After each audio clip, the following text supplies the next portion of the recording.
Upgrade your graphics card, add a system fan, as well as adding additional system storage. And then in 2 more videos coming up soon, I'll be going over the first things that I do after the system is built, as in installing Windows and getting everything configured the way I want it, as well as a comparison between the performance of this build right here, as well as the upgraded build once all these parts are installed. I have already tested this system as is, and I can say it's pretty impressive for the price, but I think we can do a little bit better.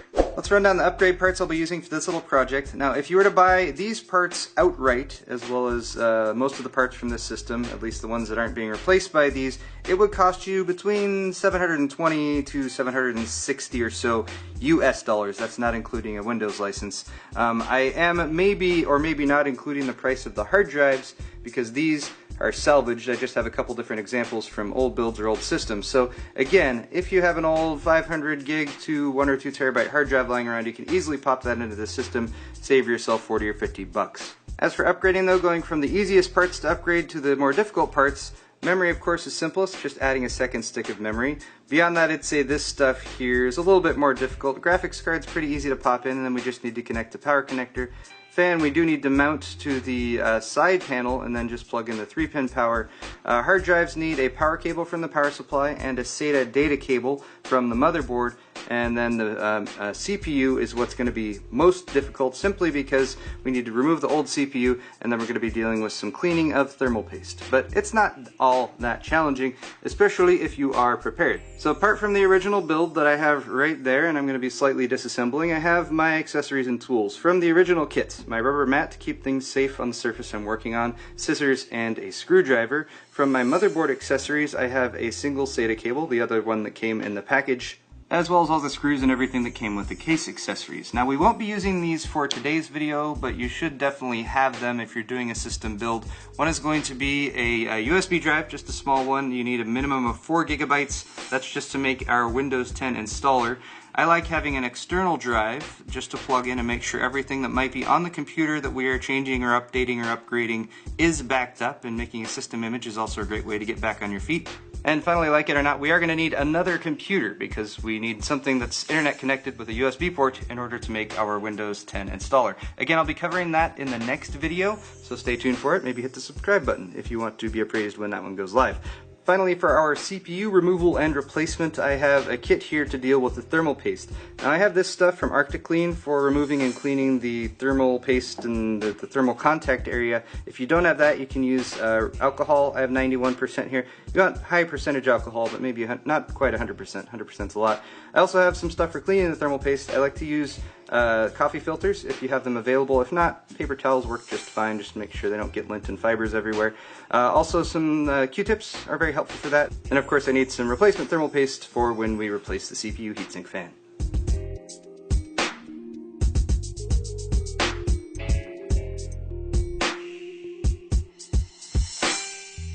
So let's start off with the easiest upgrade. That's going to be system memory. I originally had a single 8 gig DDR4 DIMM in here. I chose that because the original motherboard I used had only 2 DIMM slots, and that would allow you to get 8 gigs now and then add 8 gigs later. If you are buying this system outright, I might consider going with a 2x4 gig kit to give yourself dual channel right out of the gates, or maybe just buy the 16 gigs right away. So what you need to be concerned about when you're upgrading memory is going to be making sure that the sticks are going to play nice together, and as long as you have DDR4, it should at least work at the minimum speeds, which is going to be just fine for a motherboard that you can't do overclocking with anyway, like this. You're not going to be able to access XMP settings on this, for example. So what I'm installing is just the second stick from my 2x8 gig kit. If you don't have a 2x whatever gig kit outright, then make sure you buy the exact same stick of memory once again.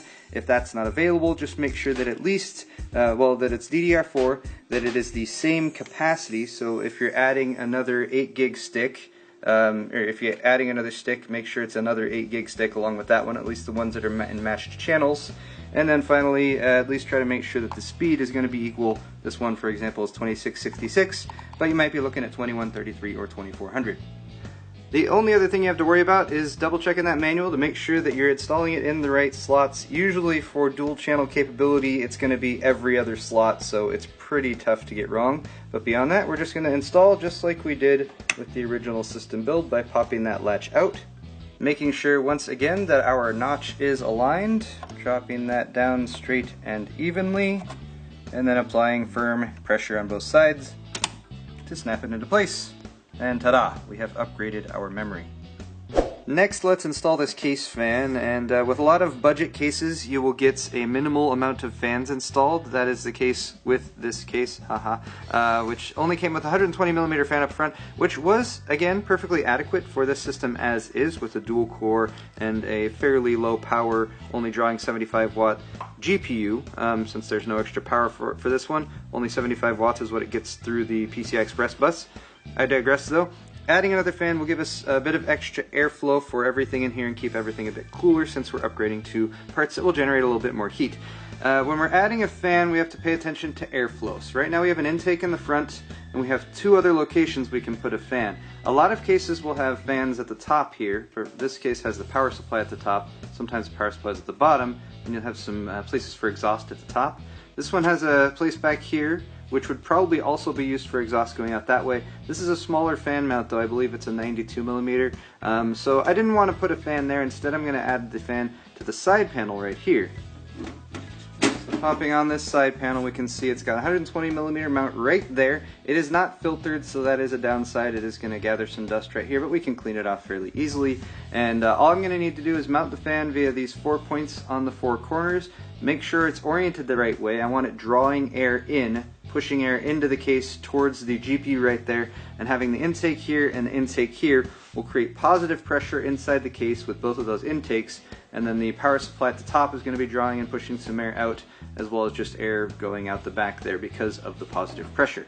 Just about any fan you buy should come with mounting screws. These are the standard fan mounting screws. They're a bit heavier or wider thread than the ones you typically use for computer cases, and those screws are actually meant to sort of dig into each corner of the fan that you mount it into. If you're not sure which direction your fan is going to spin or which direction the air is going to flow, look at the side of the fan. There will be often an arrow indicating, so that arrow is the direction that the fan's going to spin, that direction. And then that arrow is the way that the air is going to flow, so that way. If it doesn't have the arrows, almost always the bracket going across the back will be where the air comes out, or the exhaust, and the open side will be the intake where air goes in.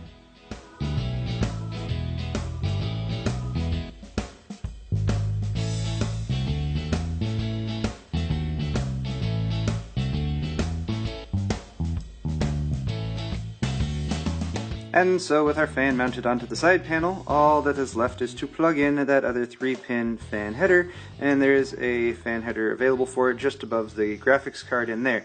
I also want to point out that this adds another 25mm of thickness or so to the inside of this side panel. And if you look at our graphics card right there, you might notice that, well, it's not that it's out of space, but there is definitely less space there now than there was before. That is one of the limitations of this case, and one of the reasons why, if you're shopping for graphics cards to upgrade, make sure that although they can be longer this direction, that they are not taller in this direction. There are some thicker graphics cards like EVGA for the win and that kind of thing, which will not fit in this case, especially if you have a side fan installed as well.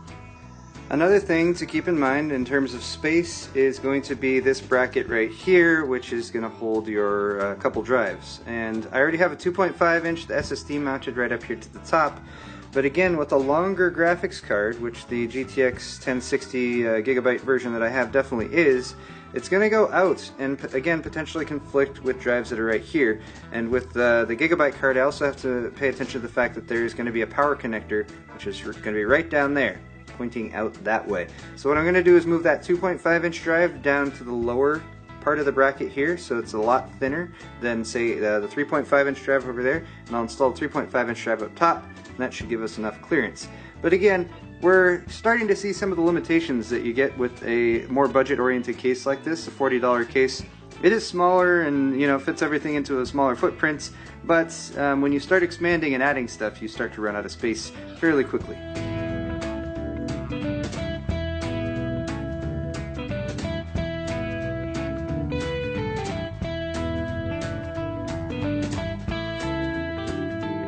And with that, we're down to our final 3 parts to install: CPU, graphics card, storage. But first off, just to point out, since I do have two mechanical hard drives right here, I'm only going to be using one of these. I'll do the 3.5 inch drive, since I think that's probably a little bit easier to come by if you guys are trying to use an older part. But of course, a 2.5 inch mechanical drive would work just as well, and would give you a little bit more room with that bracket across there at the same time. Anyway, we'll go with the 3.5 inch 2 terabyte drive. And honestly, if I was doing what should be done next, I would probably do the CPU upgrade, and then the graphics card, and then the drives. But since I said I was going to do the CPU last, I'll wait and do that last. For the graphics card, I just need to remove the old graphics card, same way that I installed it, by removing the two thumb screws here at the bracket, popping that little latch over, and then just sliding it out, which shouldn't take too much effort. Next though, I'll turn my attention to the power, and since I'm going to need power for a couple of these devices coming out, I'll just make sure that that's all set up and good to go. So the SATA plugs, these SATA power plugs from the power supply that I already used when I installed the 2.5 inch SSD originally, come on a little chain with 3 of them. So I'll keep using the one for the SSD. Actually, I'll probably bring that down to the lower end. Then I'll just use another one. I'll probably need to skip this one in the middle, and then use this third one to plug in the hard drive up there at the top. And then I'm also going to need to pull out this little bunch of cables and get a PCI Express power connector out of there. So the new graphics card is going to be going right in here, and it is quite a bit longer than the old graphics card. So one other thing I'm going to do here before I install that is get this serial ATA cable and plug it in for my second drive. Now my SATA ports are right down there. One's already plugged in. This one I can't really use because this plug has a right angle plug on one side, the 90-degree one right there, and there's not much to be done about that. So the right angle plug I'm going to use on the motherboard, and I'm just going to position that in one of these upper right facing slots, doing this one-handed. So again, bearing in mind that this is a L-shaped style plug, got to make sure it goes in the right way, and the latch on top is usually the case for this, so I'm just going to pop that in.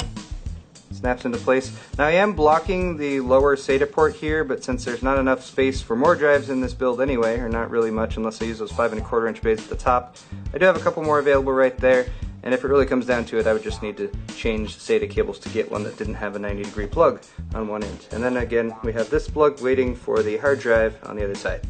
Next, I'm going to mount both of the drives to this bracket. I have repositioned these little rubber or silicone grommets up at the top. Those are specifically for mechanical spinning drives. They provide a little bit of sound dampening. Also, when it comes to mechanical drives, or well, any 2.5 inch or 3.5 inch drives at all, you'll note that they have mounting points on the sides as well as on the bottom. So 1, 2, 3, and 4 are your actual drive mount points for this one, and those should line up with the 4 silicone or rubber guys that I just put on there, and then they will mount through those little holes with these screws here, which are a little bit longer than your typical mounting screws. That's just to allow them to pass through the grommets, and again, a little bit of sound dampening, which is nice for a spinning drive.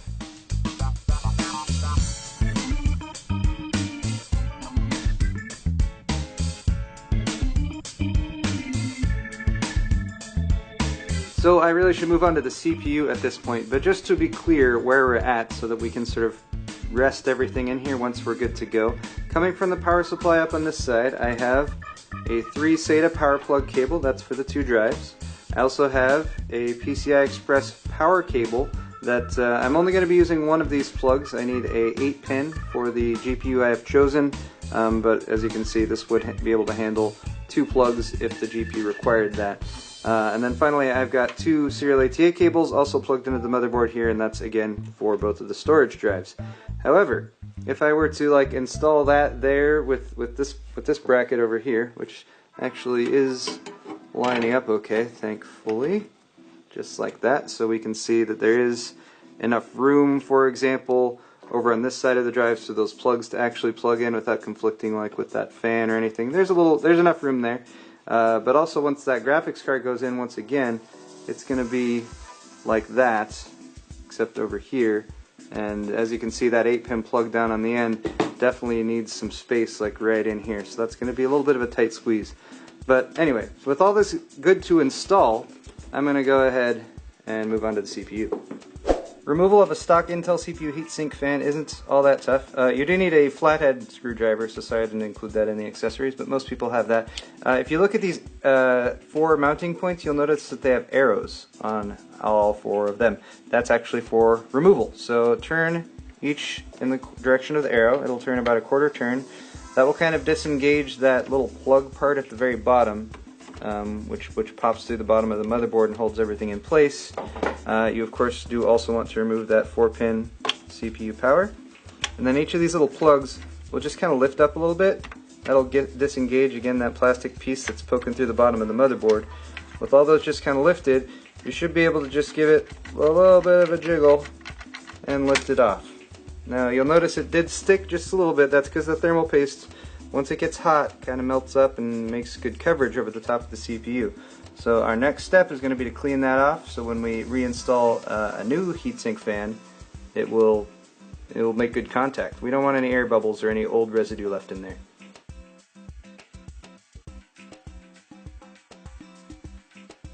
So if you're doing this upgrade from a Core i3 to a Core i5, you might take your old CPU heatsink fan and think to yourself, I can just reuse this, right? Maybe I'll just pop it back on there and then I'll have an extra heatsink fan. But I do not recommend that. For one thing, if you look just at the sizes of the boxes themselves, you might notice that one of them is slightly bigger. I thought that was going to indicate a significant difference between these two heatsink fans, but it wasn't really all that much. They are different though, even though they might look the same. They might look physically the same, they even look physically the same size. This one has a little bit more powerful fan. This one also has a different arrangement, at least for the aluminum fins going out there at the side. Some of them that are higher end will also have copper at the center, and that's just to allow for a bit of additional heat transference if the CPU is something that is more powerful or that is going to generate more heat. So always use the stock heatsink fan that came with the CPU you're installing. If that is the case, this is the 6500 and the one that came with it. And for the purposes of today's demonstration, even though this one did again come with pre-applied thermal paste, I'm actually going to clean this off and then I'll show you guys how to apply thermal paste if you're doing it from scratch or if you just don't have that pre-applied stuff on there. Let's uninstall this CPU so we can do all of our thermal paste cleaning at the same time. It's just the same process as installation was, but kind of in reverse. So again, lift that little lever arm, pull it back. The little closing latch down cover should lift up. Again, grab it by the sides. I find that's from the top and the bottom works best. And lift it off, being as careful as possible not to mess with any of those contact points down at the bottom. Now we will again take our new CPU, which is the exact same shape and size and everything like that. It just says 6500 on it instead of 6100, and of course it's quad core in there. Again, same procedure for the installation.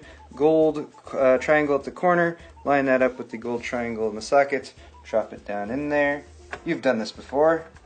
You're a professional at this point.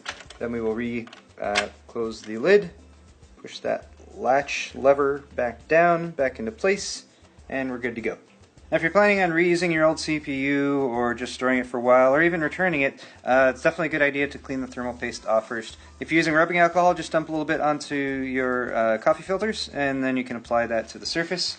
That works pretty well. I like this stuff from Arctic Clean though. You just put a couple drops onto the thermal material. Try not to spill it, of course. Rub that around a little bit and that'll kind of loosen everything up, break it up so it'll get absorbed pretty easily by the coffee filter. That'll get it mostly clean. And then they give you the thermal surface purifier, which you drop on after that, and that will make sure that everything's super cleaned off of there in order to prepare it for the next installation. Prepare that surface for thermal mating, which also sounds like hot lovin'. And finally, if you want to be really particular about things, that's where the Q-tip comes in, and you can use that to kind of just go along the edges, the grooves, so to speak, and get any of that thermal paste that might have gone over the side, making it look pristine, good as new. So again, ready for return, resale, handing down to somebody else, or whatnot. Just again, make sure you hang on to the little plastic container that it came with, because that's one of the best places to store it. So our CPU is installed and ready to go. We have our heatsink fan, which does not have thermal paste on it. That is important, and we are going to apply our own. So I have my little tube here. This is just some stuff from EK. Most thermal paste is good. I don't know what to tell you. People ask me what kind of thermal paste to use all the time, and most of the thermal paste will work within a few degrees of each other. So all you want is a little blob right there in the middle. That was really fast, but there it is. I advocate something between a grain of rice and the size of a pea. About that much is going to be pretty good. That's actually a pretty good amount on there right now. That might be a little bit too much, but again, the blob in the middle will be spread out by the pressure of the heatsink fan. The heatsink fan, once again, we're going to line up Intel logo facing up. That's not really important, but if you can't do that, you might as well. And again, we're going to line up those 4 prongs on the bottom with the 4 mounting points on there. Also, you should sort of pay a little bit of attention to this cable hanging off the side. Sometimes they wrap it around and it can get caught in that little fan. Thanks for anyone who pointed that out in the comments on the build video, by the way. And we're just going to drop that straight down on top with that lined up. You will feel that thermal paste squish around a little bit, but we want to try to keep this as level as possible. And then again, starting with opposite corners, just put straight down, and you'll hear it snap into place. 1, 2, 3, 4. It's nice and secure, and we're good to go. Oh wait, we also have to plug in the CPU fan header.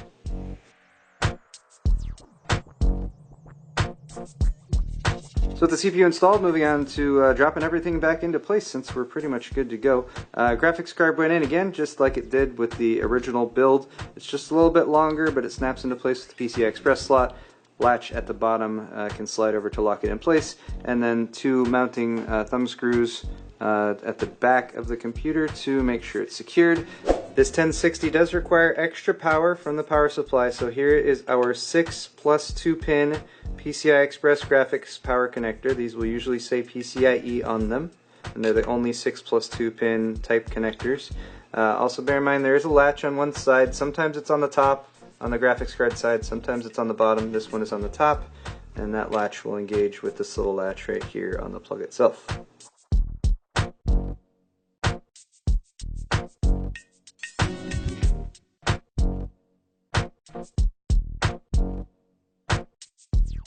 Of course, these final steps took a decent amount of finagling, just dropping this in, having that PCI Express power connector be routed properly. I had to kind of bend it over, but fortunately there's still a decent amount of clearance between the drive cage and that plug. The plugs for the storage drives themselves are kind of wedged up here at the front, but I was able to get that mostly over in here. There's some ugliness with cables down in that area, but you can't really see it. Unfortunately, everything in front of that main system fan for the intake is pretty clear, so it can drop air directly back for the CPU and the graphics card. Last little bit here is to install the side panel and hopefully plug in that 3-pin. See if I can do this with one hand.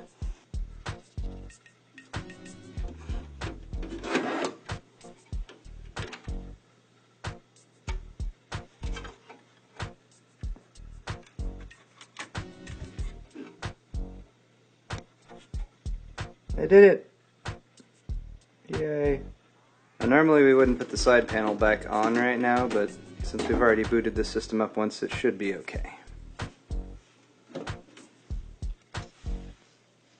So now I've come down to it once again, the moment of truth. Again.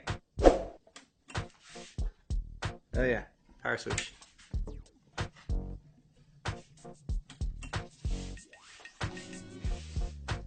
It works! Hooray! Fans are spinning. I can even pop out the side panel here. You can even kind of see the Gigabyte LED logos on the graphics card through the side, which is super fun. That's a high-end feature that you wouldn't expect with something like the Fractal Core 1100.